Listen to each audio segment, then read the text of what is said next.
Kumbayaksa babar dadi wujud Begawan Durna Sumawana ki ora bagong datan kantun Dewi Wara Sri Kandi.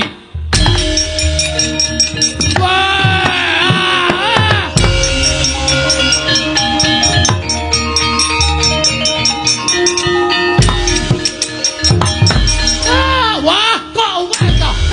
Bagong sabar. Sabar. Oh, alah. Lole. Oh, wis pahit ora. Ayo ndi Ndara Sri Kandi. Oh, bakong iki tak papan ki ning kalpikaku. Toke. Watono. Iya. Ah, Sri Kandi metu kowe Sri Kandi. Tobat nur sewu penemban. Ah iya aku sing dadi buta, tobat nggilani ora. Wong sing wedoke gila kok kowe ngoncet wae ora. Nang nganti konangan Ndara Janaka piye? Sing nyolong Sri Kandi bapa gurune dhewe. Apa ora wirang kowe? Aja nganti konangan Janaka, Bagong aja nganti.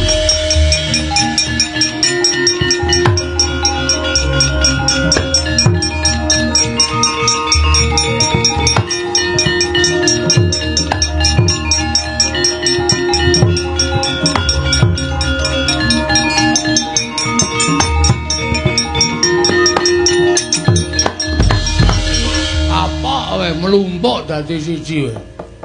Bapa Durna bapakku. Lho, bapa menemban.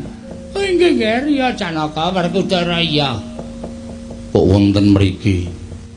Niki sing dadi buta. Lho, dadi buta sapa? Kumbayaksa sing nyolong Wara Sri Kandi. Bapa Durna menapa saestu? Oh, nyolong ngampura ya Janaka. Hei, gurumu Nyolong Wara Sri Kandi. Apa iya? Takonono dhewe.